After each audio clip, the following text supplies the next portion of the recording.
बिस्मिल्लाहिर्रहमानिर्रहीम। अस्सलाम वालेकुम नाज़रीन, मैं हूं मोहम्मद बिलाल। आप देख रहे हैं बिलाल कांजू ऑफिशियल यूट्यूब चैनल। नाज़रीन, हमारे कुछ काश्तकार हज़रात ये सवाल करते हैं कि आप अक्सर जब मुख्तलिफ़ अक़साम का तारुफ़ करवाते हैं तो कभी आप कहते हैं कि जी फ़लाँ वैरायटी का 1000 दानों का वज़न 45 ग्राम है, किसी का 40 ग्राम है, तो किसी का 47 ग्राम है। और ये भी बताया जाता है कि 8 से 10 लाख पौधे जो हैं वो गंदम के फ़ी एकड़ काफ़ी होते हैं।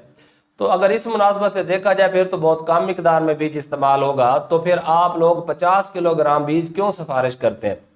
बाद ऐसी भी अक़साम है जिनमें टिलिंग ज़्यादा होती है तो उनमें 5-1 किलो कम भी करवाया जाता है इस्तेमाल, कुछ में 5 किलो ज़्यादा भी करा लिया जाता है लेट कास्ट जैसे जैसे होती जाती है। तो अमूमन जो रिकमेंडेशन है वो तो 50 किलो की है। तो इस हवाले से मैं आपको बताता चलूँ कि गंदम के अंदर जो पैदावार में बुनियादी किरदार है वो है प्रोडक्टिव टिलर्स का, और प्रोडक्टिव टिलर्स में सबसे ज़्यादा किरदार है मदर टिलर का। यानी उस बीज से निकलने वाले जितने भी टिलर्स हैं उनमें जो पहला टिलर बनता है जिसे हम कहते हैं मदर टिलर, प्राइमरी टिलर, इसके ऊपर सबसे अच्छा वजनी और ज़्यादा दाने रखने वाला सिट्टा लगता है। तो जैसे जैसे हम बीज की मिकदार कम करते जाते हैं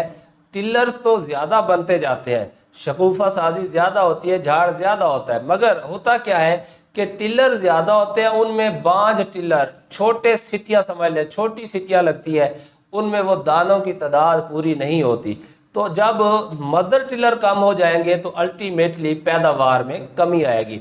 यानी कि मैं यूँ कहना चाह रहा हूँ कि जो हम अक्सर बात करते हैं कि जी फ़लाँ गंदम की वैरायटी है, इसके जो है वो एक सिट्टे के अंदर 60 से 70 दाने होते हैं, तो ये मदर टिलर की ही बात होती है जो पूरा जानदार पहला सिट्टा होता है, जेठा सिट्टा होता है। जबकि जो बाकी साइड वाले होते हैं तो किसी में से 40 निकल रहे होते हैं, तो किसी में से 35 निकल रहे होते हैं, और कईयों पर तो सिट्टा लगता ही नहीं है। तो इसीलिए गंदम का बीज अगर कम इस्तेमाल किया जाए तो शगुफ़ा साजी ज़्यादा होती है, मगर वो जो मदर टिलर है, जानदार टिलर है, वो कम होने की वजह से ओवरऑल पैदावार कम हो जाती है।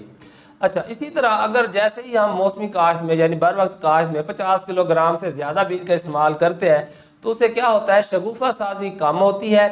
लेकिन नंबर ऑफ़ प्लांट्स क्योंकि ज़्यादा होते हैं तो नंबर ऑफ़ प्लांट्स ज़्यादा होने की वजह से पौधों के दरमियान कंपटीशन बढ़ जाता है, जिससे क्या होता है पौधों का तना भी कमज़ोर रह जाता है और जितने भी सिट्टे बनते हैं उन तमाम के दानों के ऊपर असर पड़ता है। क्योंकि साफ जाहिर है जहाँ पर हमने 8 से 10 लाख पौधों के लिए खुराक डाली वहाँ पर डबल हो जाए तो साफ जाहिर है उनकी खुराक पूरी नहीं होगी, उनको जगह प्रॉपर नहीं मिलेगी, उन्हें रोशनी प्रॉपर नहीं मिलेगी, उन्हें पानी प्रॉपर नहीं मिलेगा, और इससे क्या होता है कंपटीशन ज़्यादा होने की वजह से फसल गिरती भी ज़्यादा है जहाँ पर ज़्यादा बीज इस्तेमाल किया जाए, और इनमें जो दानों का वज़न होता है फी सिट्टा वो वज़न कम हो जाता है। तो इस वजह से भी 50 किलोग्राम से ज़्यादा बीज भी इसीलिए इस्तेमाल नहीं किया जाता, और 50 किलोग्राम से कम बीज जो है वो अगर हम इस्तेमाल करें तो उसमें भी ज़्यादातर केसेस में हमें पैदावार कम ही मिलती है।